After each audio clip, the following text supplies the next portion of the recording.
Hello, अस्सलाम वालेकुम dear students. वालेकुम अस्सलाम। वालेकुम अस्सलाम मिस। कैसे हो? हाँ जी बेटा, I can hear you clearly. How are you all? ठीक है, हम ठीक हैं। I am fine. Very good, excellent. And tell me, how is your vacations going? घर पे कैसा लग रहा है? स्कूल याद आ रहा है? यस मिस, थोड़ा थोड़ा ओके, फर्स्ट याद आ रहा है। याद आ रहा है। Very good. Now here you have your school in your home. ठीक है, आपके पास आपका स्कूल आपके घर पे आ गया है। Now you can easily attend all the classes and can communicate with us. Okay student, सबसे पहले तो आप लोग देखिए बेटा, मुझे एक फेवर कीजिएगा कि ड्यूरिंग जब हम लेक्चर स्टार्ट करेंगे, आप लोग अपने माइक्स को ना ऑफ कर दीजिएगा। यानी माइक्स को ऑफ मत करिएगा, basically I will mute you. ठीक है, मैं आप सबको म्यूट कर दूंगी, तो हम अभी बात नहीं कर सकेंगे जब तक हम लेक्चर स्टार्ट करेंगे, आपको पता है। और उसके बाद जब हम लोग लेक्चर कवर कर लेंगे पूरा, जब मैं आपको अच्छे से समझा दूंगी सब चीजें, देन हमारा क्वेश्चन आंसर सेशन होगा। 10 मिनट्स के लिए मैं आप लोगों से क्वेश्चन आंसर्स करूंगी। तब आपको होमवर्क से रिलेटेड या टॉपिक से रिलेटेड कोई भी प्रॉब्लम हो, then you can easily ask to me. Is that clear? एक और बात बेटा, आप लोग मैसेज चैटिंग करते हैं तो I am requesting you people are not allowed to chat here. Okay, वैसे मैंने चैट को ऑफ भी किया है, लेकिन आप चैटिंग भी मत कीजिएगा प्लीज। कि जब मैं आप लोगों से सवाल जवाब करूं, जब मैं अपने क्वेश्चन आंसर सेशन स्टार्ट करूं, then you are able to text me और you can easily ask directly questions to me. Is that clear? Okay students. Okay, all you have got your books? Do you have your books? Yes. You all Yes, have your ma'am. books. Very good. Okay, I will show you. We will use this one. Okay. हम लोग ये book 7 use करेंगे। Date is scientific publication की book है हमारे पास, जो आप series हमेशा पढ़ते हुए आ रहे हो बेटा। हम वही बुक आज स्टार्ट करेंगे। I am just waiting a little too के हमारे पास जो हमारे स्टूडेंट्स हैं, सारे पार्टिसिपेंट्स यहाँ पे आ जाए। Is that clear? और students please turn on your camera. Abdullah Asim, someone here is with the name of Abdullah Asim. Please turn on your camera. Abdullah Faisal, dear, please turn on your camera. Okay, dear. Acha, students, I can see you all. Okay, students. Yes, now miss. I am going to start my class today. We will start the first chapter of this book. Sets से आप लोगों को पता है, basically sets का chapter है। तो chapter के स्टार्ट करने से पहले मैं आपको एक बात बता दूं। आपको पता है कि आपके पास अर्थमेटिक है, एलजेब्रा है और ज्योमेट्री है। इन सब की कॉपीज आपके पास हैं। Is that clear? Hello, are you hearing me? Yes. Yes. Okay. Okay, students. Okay, students. तो बेटा हम लोग जो चैप्टर सेट्स का करते हैं ना, तो सेट्स का चैप्टर हम हमेशा अर्थमेटिक की कॉपी में करते हैं। ठीक है, तो आज जो आपको काम दिया जाएगा वो आप अर्थमेटिक की कॉपी में करेंगे। एंड ऑफ द लेक्चर मैं आपको डिस्क्राइब भी कर दूंगी कि अर्थमेटिक की कॉपी में आपको किस तरह से काम करना है। Okay, so I am going to mute you all. ठीक है, मैं फिलहाल आपको म्यूट कर रही हूँ।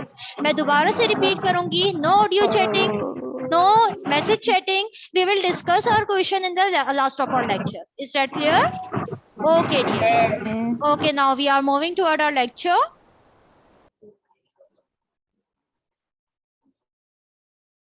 Okay, students, here we go. We are going to start our lecture of today.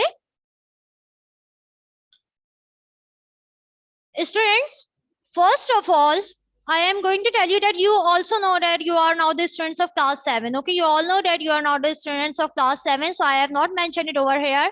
The chapter that we will study today is of sets. ठीक है, हम chapter number 1 study कर रहे हैं और इसका नाम है हमारे पास set. स्टार्ट करना है हमें आज एक्सरसाइज 1.1 से.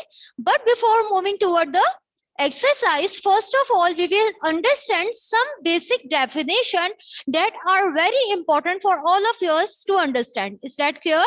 तो बेटा देखिए, सबसे पहले हम जो डेफिनेशन पढ़ेंगे, हमें क्लियरली ये बात समझ आनी चाहिए कि सेट्स होते क्या हैं. ठीक है, what are sets?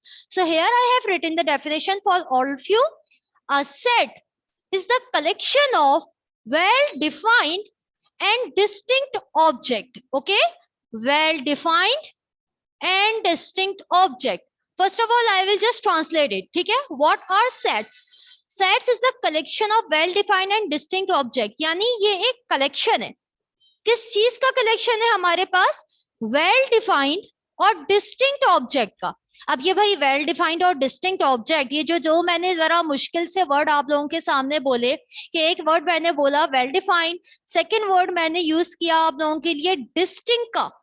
What does it mean? जब तक हमें ये मतलब सही से समझ नहीं आएगा we will not be able to understand sets. Is that clear? तो बेटा देखिए, वेल डिफाइंड का मतलब क्या होता है? इट मीन्स दैट कि सेट आपके जहन में बिल्कुल क्लियर हो.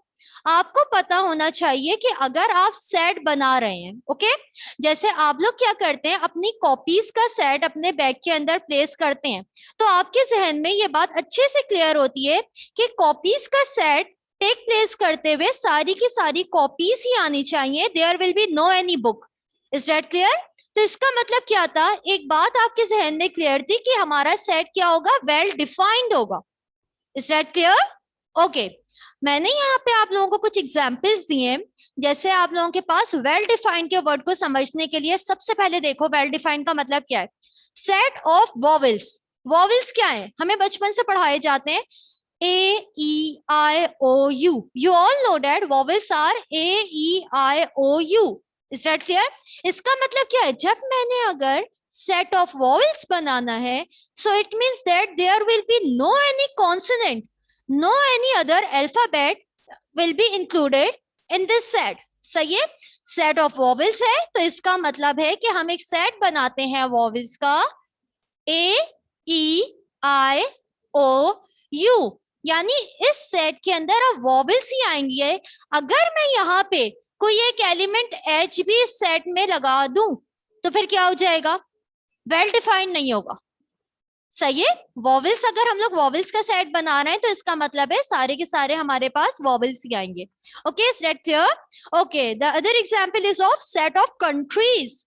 अगर हम कंट्रीज ले रहे हैं, so there are so many names of countries, लेकिन अगर हम कंट्रीज का सेट बना रहे हैं और कंट्रीज का सेट बनाते हुए अगर हम लोग ये करें कि कंट्रीज के सेट में हम लोग किसी सिटी को भी इंक्लूड कर दें, ठीक है, अगर मैं सिटी का नाम भी डाल दूं, कंट्रीज का सेट है पाकिस्तान, इंडिया और New Zealand, Indonesia, but if I will put another name of a city, ठीक है, जमीमा please sit on a place, please जमीमा sit on a single place.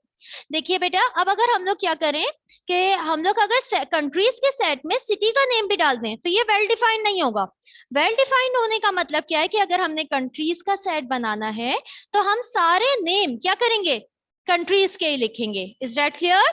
Okay, मेरे ख्याल से बच्चों आप लोगों को वेल डिफाइंड का वर्ड इजिली समझ आ गया है. सही है? अब हम जाते हैं एक और वर्ड पे जो हमने सेट्स के अबाउट उसकी सेकंड कंडीशन में देखा. They will be distinct. What is the meaning of distinct? मैं इजी वर्ड्स में अगर आपको समझाऊं, ओपन द पेज नंबर 1 जहां पे आपकी बुक है, वहां पे आपके पास ना सेट की डेफिनेशन भी है.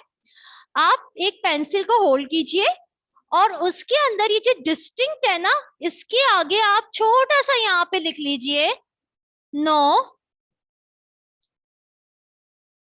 Repeating element. सही है? आपने यहाँ डिस्टिंक्ट के नीचे क्या लिखना है? डिस्टिंक्ट के नीचे आपने अंडरलाइन करके you will write no repeating element. इसका मतलब क्या हुआ?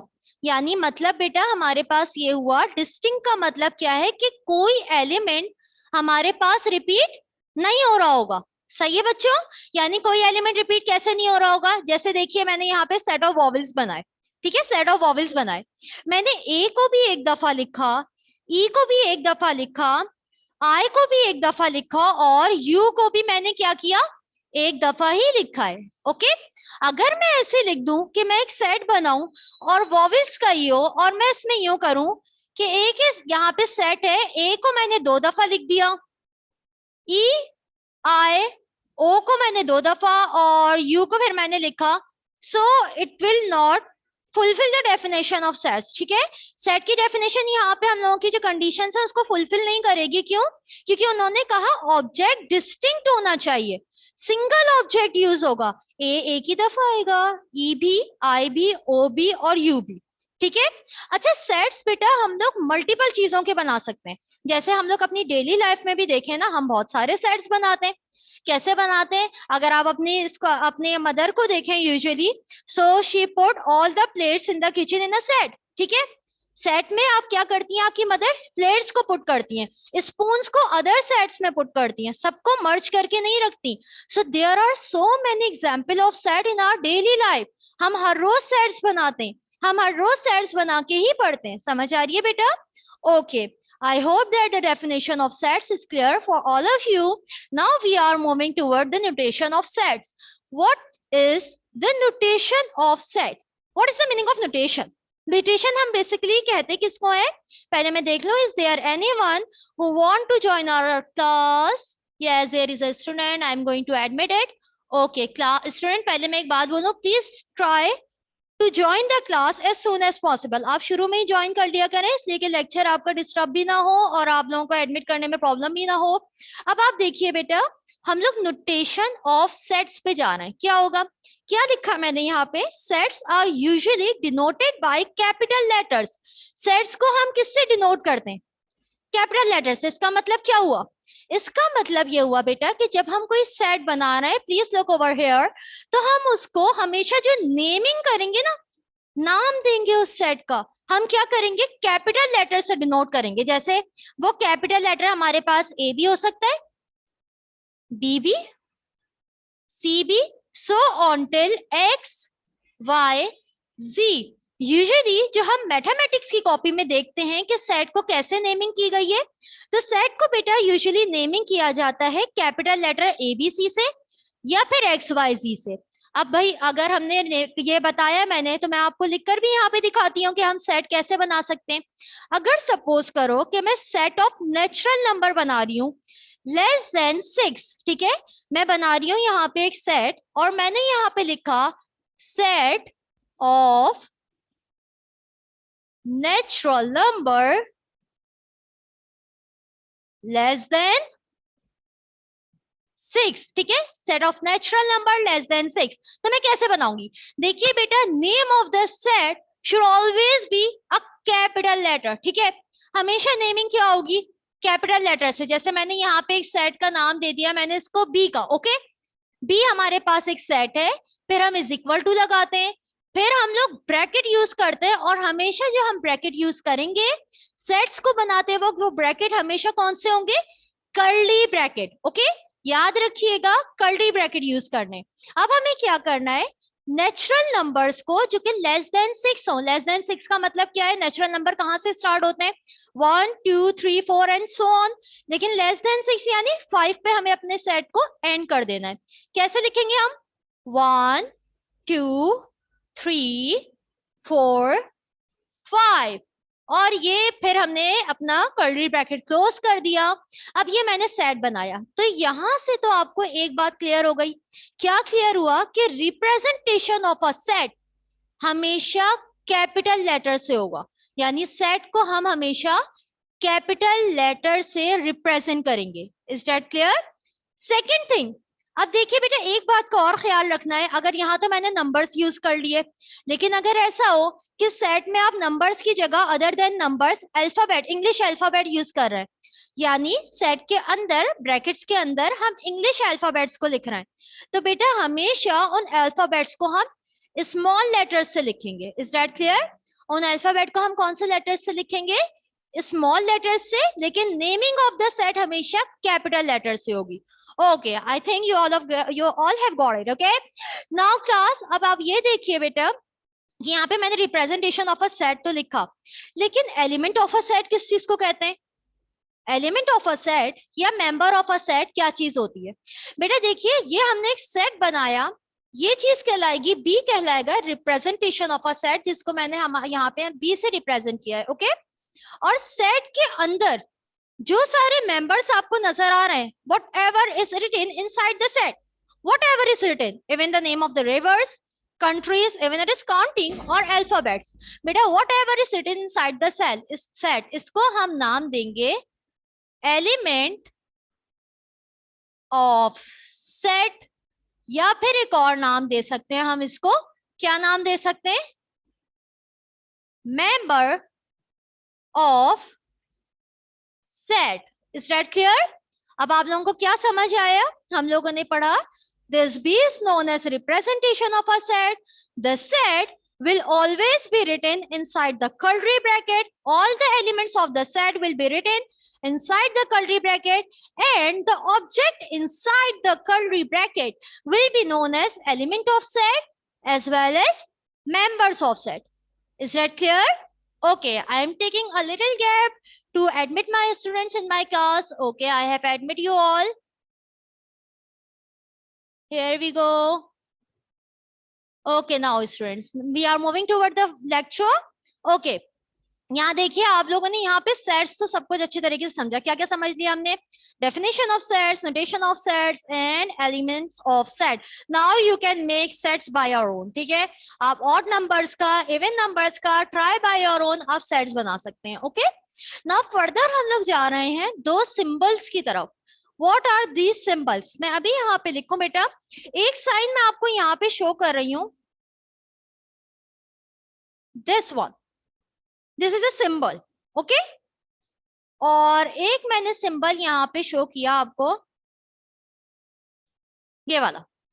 Is that clear? अब बेटा इस सिंबल्स का क्या मतलब है? इस सिंबल को हम पढ़ते हैं belong to या फिर मेंबर ऑफ। मेंबर ऑफ, सही है। इस सिंबल को हम क्या बोलेंगे? इस सिंबल का नाम है बिलोंग टू या फिर मेंबर ऑफ। आप मेरे पीछे बोले इसलिए कि आपको बोलने की आदत भी हो। This will be known as belong to या फिर मेंबर ऑफ। ओके, और अगर हमारे पास हमने बिलोंग टू के साइन को स्लैश से क्रॉस कर दिया तो इसका नाम हो जाएगा नॉट बिलोंग टू और नॉट द मेंबर। ठीक है बेटा, ये हमारे पास बिलोंग टू का साइन है, ये हमारे पास डज नॉट बिलोंग टू का साइन है। अब ये बिलोंग टू और डज नॉट बिलोंग टू होता क्या है बेटा? ये बात अपने जहन में अच्छे से रखिए कि बिलोंग टू का मतलब बेसिकली हम इंग्लिश में कहाँ यूज करते हैं? बिलोंग टू का मतलब होता है कोई चीज किसी से ताल्लुक रख रही है। समझ आ रही है? Like you people are belong to your family and I am belong to mine. ठीक है, आप लोग and you people are belong to Satken academy as well. ठीक है, आप लोग सातकेन एकेडमी से कनेक्टेड है, आप लोग ताल्लुक रखते हैं, तो आप क्या कहेंगे? You people are belong to Satken academy. और अगर सपोज कीजिए कि कोई एक स्टूडेंट है जो समवेयर XYZ स्कूल से, किसी और स्कूल से क्या लगता है बिलोंग करता है, तो हम लोग उस स्टूडेंट को कहेंगे दैट पर्टिकुलर स्टूडेंट, यानी नाम ले लें आप, सारा का नाम ले लें, Sara does not belong to Satken academy. अगर सारा किसी और स्कूल की स्टूडेंट है तो हम कहेंगे Sara does not belong to Satken academy. तो बिलोंग टू का मतलब हमने एक जर्नल लैंग्वेज से क्या सीखा कि बिलोंग टू का मतलब है कोई चीज ताल्लुक रखती है, there is a relation between that. And not belong to का मतलब हमारे पास क्या है? No any relation. Is that clear? Okay, now student, इसको हम मजीद डिस्क्राइब कैसे कर सकते हैं बिलोंग टू और not belong to? From here I am going to rub the definition of sets, और अब मैं आपको बताती हूँ बिलोंग टू का मतलब और डज नॉट बिलोंग टू का मतलब हमारे पास क्या होता है। देखिए बेटा, आप लोग खुद भी अपने माइंड में प्रैक्टिस कीजिएगा, because right now I can not here you, but I will ask you question in the question answer session. Okay, तो देखिए बेटा, अगर हमारे पास एक क्वेश्चन है, क्वेश्चन में एक सेट ए गिवन है, ABCD। ठीक है, अब आप मुझे देखिए, खुद एक बात बताइए, अगर मैं ये लिखूं A belong to set A, तो क्या ये ट्रू होगा? Yes it will or not? Shake your necks, shake your head, very good।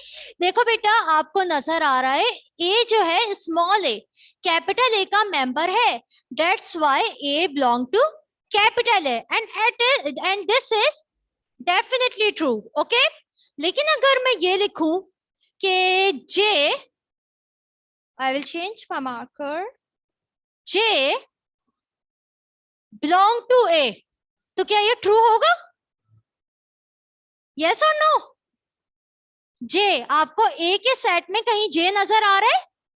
No, we cannot see it. Okay, so that's why ये वाला statement J belong to A हमारे पास क्या आ जाएगा?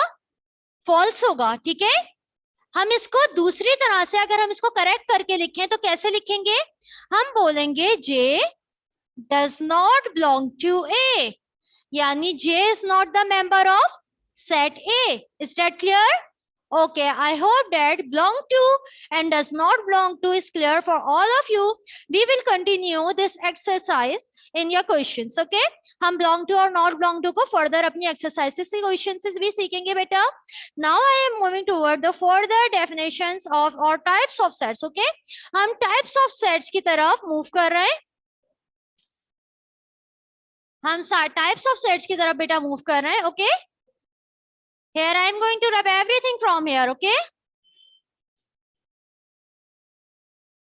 अच्छा बेटा, आज के जो टॉपिक, पहले एक बात मैं आप लोगों को बता दूं, अक्सर स्टूडेंट्स को ये प्रॉब्लम हो जाती है सेट्स पढ़ते हुए कि whether they are suppose to write the definitions और नॉट.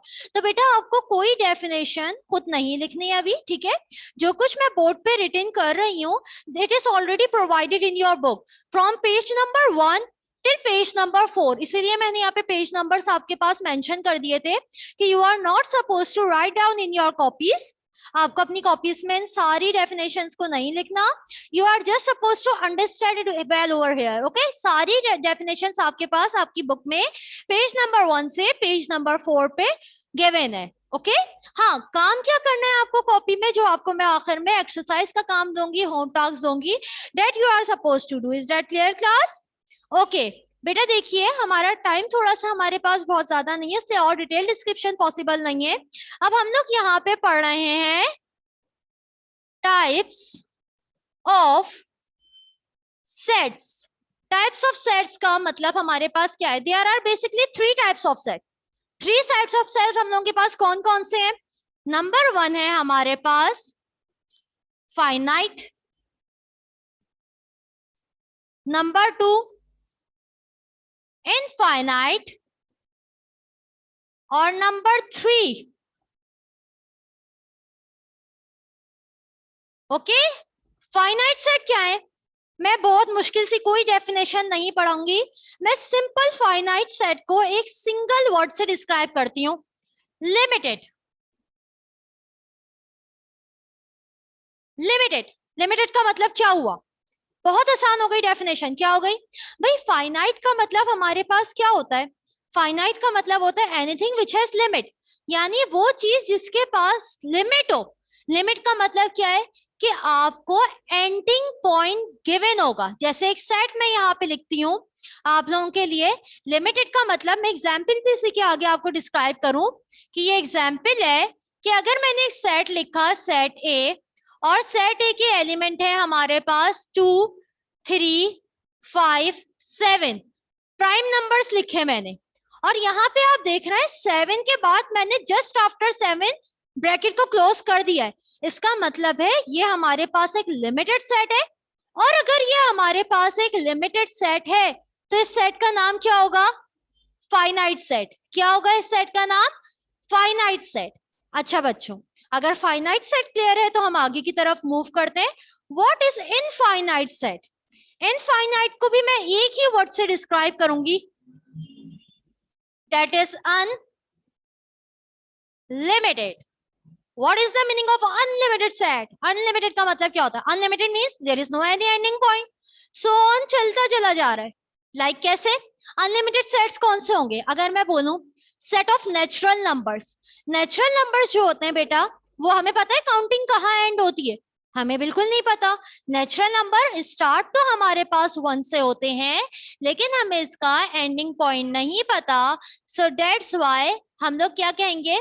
हम लोग कहेंगे कि ये अनलिमिटेड सेट है, अनलेस और अनटिल ये आपको डिस्क्राइब हो कि नेचुरल नंबर की एंडिंग कहाँ पे है. लेकिन बस मैंने एक सिंपल सा वर्ड बोला, सेट ऑफ नेचुरल नंबर. अगर यहाँ पे मैं लिख दूं तो हमें नहीं पता इसकी एंडिंग कहाँ पे हो रही है. So that's why set of natural number 1 2 3 4 और उसके बाद हम डॉट डॉट डॉट, इनको इलिप्सिस कहते हैं, हम ये डॉट डॉट डॉट मेंशन कर देंगे और फिर अपने ब्रैकेट को, कर्ली ब्रैकेट को क्लोज करेंगे। अब ये डॉट डॉट डॉट जो है ना बेटा, क्या डिस्क्राइब कर रहे हैं? ये डॉट डॉट डॉट हमारे पास डिस्क्राइब कर रहे हैं कि हमारे पास सेट हमारा क्या है, अनलिमिटेड है। ओके, जब हमें एंडिंग पॉइंट नहीं गिवन होगा इसका मतलब है हमारे पास सेट अनलिमिटेड है, और अगर अनलिमिटेड सेट है तो उसका नाम क्या बनेगा, इनफाइनाइट सेट। मेरे पीछे बोलिए बेटा, infinite set. Is that clear? Okay, उसके बाद हम आते हैं null set. Okay, null set, null का मतलब क्या हो गया, nothing, there is an empty set, there is nothing inside the set. Null का मतलब क्या है हम लोगों के पास, उसके लिए भी मैं आपको एक वर्ड लिख कर देती हूँ। नल का मतलब है हमारे पास एम्प्टी। ठीक है, if there is a set जिसके पास कोई एलिमेंट ना हो, there is no any element inside the set, तो ऐसे सेट को हम क्या कहेंगे, ऐसे सेट का नाम हम देंगे null set. Is that clear? क्या होगा हमारे पास, नल सेट। अब ऐसे सेट कौन से हो सकते हैं? अगर देखो बेटा, अगर मैं इसको मैथ्स की लैंग्वेज में समझाऊं तो हम एक सेट सी कंसीडर कर लेते हैं और इसके अंदर हम लोग ये ब्रैकेट्स बना के छोड़ देते हैं, तो it's a null set. Okay, क्योंकि इसके अंदर कोई एलिमेंट नहीं है। ठीक है, और इसके अलावा अगर मैं कॉमन लैंग्वेज से आपको नल सेट सिखाऊं तो बताओ, अगर मैं ये बोलूं a set of element that can fly, so is there any element that can fly? कोई एलिफेंट ऐसा होता है, कोई एलिफेंट ऐसा होता है जो फ्लाई कर सकता है? नो तो इसका मतलब क्या है, ये हमारे पास एक नल सेट होता है। ठीक है, set of fishes that can not swim, तो कोई ऐसी फिश होती है जो स्विम नहीं कर सके, fishes are made for the water. Okay, तो कोई ऐसी फिश नहीं होती जो स्विम ही ना कर सके, तो ये हमारे पास फिर क्या आ गया, नल सेट। समझ आ गई बच्चों? नल सेट का मतलब होगा कि हमारे पास कोई भी एलिमेंट नहीं हो। ठीक है, अच्छा अब बेटा एक बात याद रखिए, नल सेट को हम दो सिंबल्स से डिस्क्राइब करते हैं। नल सेट को लिखने के लिए हम या तो इधर ये वाला सिंबल यूज कर सकते हैं, ये जहां पे भी आपको नजर आए ना, इसका मतलब होता है हमारे पास नल सेट। ओके, और अगर सिर्फ हमारे पास एम्प्टी ब्रैकेट्स हैं तो ये भी हमारे पास क्या कहलाएंगे, नल सेट कहलाएंगे। और बेटा एक बात का थोड़ा सा ख्याल रखिएगा कि कुछ स्टूडेंट्स ना नल सेट के अंदर ना जीरो को इंसर्ट कर देते हैं और वो समझते हैं कि ये भी एक नल सेट है। No, it's not in the way. ठीक है, ये नल सेट नहीं है। क्यों जीरो हमारे पास नल सेट नहीं है? इस वजह से बेटा जीरो हमारे पास नल सेट नहीं है क्योंकि इस सेट के अंदर ऑलरेडी एक तो मेंबर है और एक मेंबर हमारे पास कौन सा है, zero. That's why it's not a null set. Okay, null set की रिप्रेजेंटेशन इन दो ही वर्ड्स से होंगी। Is that clear? Okay students, please open the exercise page. I think it is on page number 3 of your book. Open page number 3 of your book, dear. Yes, it's page number 3 of your book, if you can see it. Okay, आपके पास exercise number 1.1 है, you can clearly see it. Okay, आप लोग देख सकते हैं exercise number 1.1 है, इसका question number 1 आपको given है जिसमें A given है और A में आपके एलिमेंट हैं A, B और C। सही है, अब आपसे बोला है कि आप बताइए कि ये बिलोंग करते हैं या नहीं करते। पहले आप इसको बुक में, जो मैं आंसर लगा रही हूँ पेंसिल से, आप बुक में मार्क कर लें, but please all of you people are suppose to do it in your copy as well. Okay, आप सबको नीट एंड क्लीन वे में अपनी कॉपी में जो एक्सरसाइज के क्वेश्चंस में करवा रही हूँ उसको जरूर करना है। ओके, देखिए बेटा आपके पास एक सेट है ए, उसके बाद हम लोगों को बताना है कि हमने जो स्टेटमेंट दिया गया है, यानी जो पार्ट्स इसके दिए गए हैं, वेदर दे आर ट्रू और फॉल्स, ये ट्रू है या फॉल्स है। जैसे मैं यहाँ पे आप लोगों के लिए पार्ट 4 को कंसीडर कर रही हूँ। 4 पार्ट में आपके पास लिखा हुआ है D belong to A, तो बताइए please look at the board, आपको यहाँ पे सेट के अंदर D कहीं नजर आ रहा है? No, we can not see it, तो हम लोग क्या कहेंगे, ये ट्रू है या false? Answer me. Yes, it is false. Okay, D belong ही नहीं कर रहा, तो हम इसको कैसे कह सकते कि ये ट्रू हुआ? Is that clear? Okay, now class moving toward the next one. देखिए बेटा अब हमारे पास यहाँ पे पार्ट नंबर 6 देखिए, लिखा हुआ है set A is finite set. Set A हमारे पास एक फाइनाइट सेट है। इज इट फाइनाइट, एम्प्टी और इनफाइनाइट सेट? बेटा देखिए, सेट ए का एक एंडिंग पॉइंट है, that is C. Limited set है, दैट्स व्हाई ये एक फाइनाइट सेट है। और इसके आगे हम लिख देंगे यहाँ पे ट्रू। ओके, अब आप इसके बाद देखिए, आपके पास नंबर 7 में गिवन है सेट ए कंटेन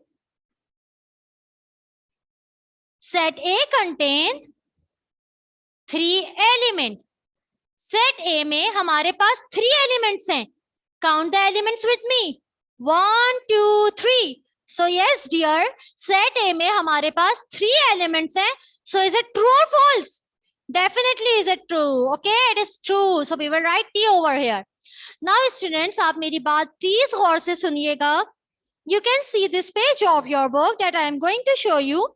आप लोगों ने यहाँ पे क्वेश्चन नंबर 1 अपनी कॉपी में सीक्वेंस से करना है, यानी जो क्वेश्चंस मैंने आपको आपकी हेल्प के लिए करवाए, इनको भी आपको सीक्वेंस से करना है.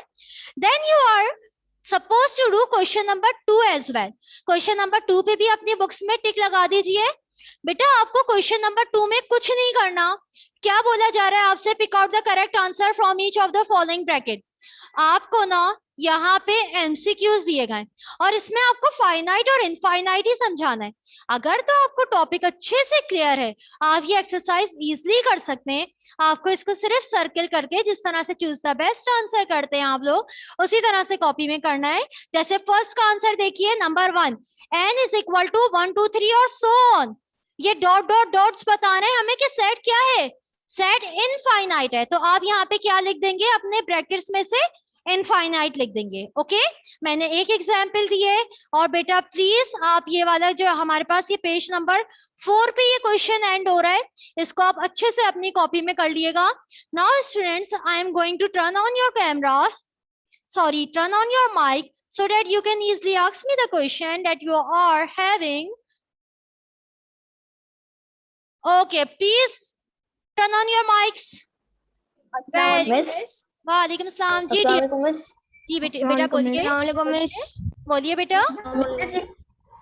मिस, ये जो आपने क्वेश्चन 1 दिया, ये भी कॉपी में करना है? जी बेटा, ये भी कॉपी में करना है. अच्छा एक minute, sorry to interrupt you. Chanda एक बात का ख्याल रखिएगा कि आपको इंडेक्स जरूर बनाना है, क्योंकि आप हमेशा इंडेक्स बनाना भूल जाते हैं. इंडेक्स में आपके लिए यहाँ पे देखें, क्वेश्चन नंबर होमवर्क क्या है आपका? Question number 1 and question number 2 of exercise 1.1. Index कैसे बनाना है? पहले आपने चैप्टर का नाम लिखा set. Okay, then you will mention question number 1 and question number 2 of exercise number 1.1. Date डालनी है, डे लिखना है. नाउ डियर, आप जल्दी से मुझसे क्वेश्चन पूछ लें because our time is running out. Yes dear, any question? No miss. सबको अच्छे से समझ आए? No miss. Yes miss. किसी एक बच्चे ने नो मिस बोला. जिस बच्चे ने नो मिस बोला, please you can ask me any question that you have. बेटा कोई क्वेश्चन है? फाइनाइट सेट क्लियर है, इनफाइनाइट सेट क्लियर है, ठीक है, सब कुछ क्लियर है. Excellent. I hope that you will do your work clearly.